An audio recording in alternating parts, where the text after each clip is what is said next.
Another inspiration for freedom feared by whites lay much closer to home, the Bible, where slave traders are labeled ungodly and sinful. Many slaves in the South have begun to accept Christianity and adapt it to their needs. Worried that the unfiltered Word of God will encourage slaves to escape, slave owners themselves interpret the Bible for their slaves, preaching that slavery is a part of God's design. Running away was defined as a sin. Disobedience to one's master was defined as a sin. Religion became part of that whole apparatus of control that joins the slave patrols, the militia, the county courts, all others, agencies of control in maintaining order within the slave community. In the summer of 1831, just 2 years after Walker's appeal, whites have good reason to fear religion.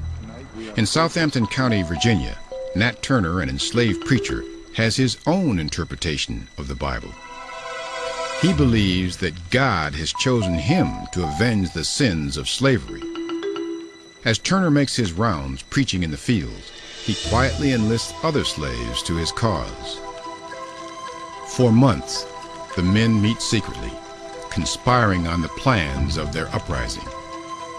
In the early morning hours of August 21st, 1831, Turner and his men launched one of the largest slave rebellions in American history.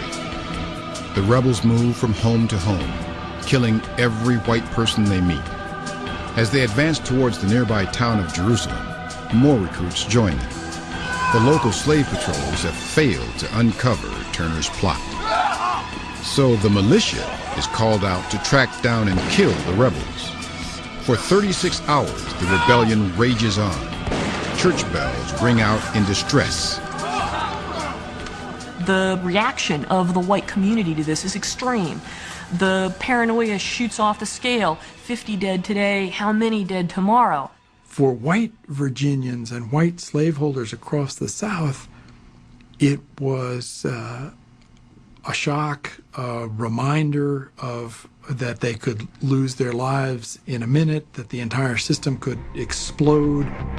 Rumors spread among whites that the whole southern slave population has finally exploded in revolt, and that the British are invading to liberate the slaves. As panic swells, the United States government provides important military support. And that support is ensured by slaveholder power. In 1830, slave states control 41% of Congress, and then President Andrew Jackson himself owns over 100 slaves. Fort Monroe sends 3 artillery companies. The USS Warren and Natchez add naval units. Don't forget that slavery is protected not only by the slaveholder, not only by the local militia or the state militia, but also by the full force of the military might of the United States of America. Except for that, slavery would not have been possible in the South. As the hunt for Nat Turner and his men continues, 800 U.S. troops join 2,000 local militiamen. Within a week, the rebellion is squashed. More than 50 rebels are captured. Nearly 60 white men, women, and children have been killed. But Nat Turner is still at large, and the white population remains terrified. Patrols in Virginia and North Carolina go on their own vengeful rampage. Every available white man who is of the appropriate age and is able is pressed into service to make sure that patrol groups are functioning and active everywhere. They visit the homes of freed blacks, they visit the homes of slaves, but they'll be active from sundown to sunup to make sure that slaves are utterly under control. They search for books and letters, weapons and gunpowder, any sign of evidence that African Americans support and will continue the rebellion. Harriet Jacobs, a slave who later runs away herself, writes that men poured into her town of Edenton, North Carolina, to join in an orgy of violence. Everywhere men, women, and children were whipped till the blood stood in puddles at their feet. Some received 500 lashes. Others were tied hands and feet and tortured with a buckling paddle. The laws that normally govern slave patrols give way to vigilantism. Patrols formerly included wealthy slave owners, but they are now mostly composed of poor whites, with little concern for slave owners' property. They roam the towns and countryside, particularly targeting educated black men and randomly lynching others. There's a story of this white militia group that is going through the southern portion of Southampton County, which is where the rebellion takes place, and they see this free black man out working in his fields. And they say to him, "Is this Southampton County?" And he says, "Yes." They kill him. The violence doesn't fully subside until Nat Turner is captured 2 months later on October 31st, not by a patrol or slave catcher, but by a farmer, by accident. Turner is tried, hanged, and skinned.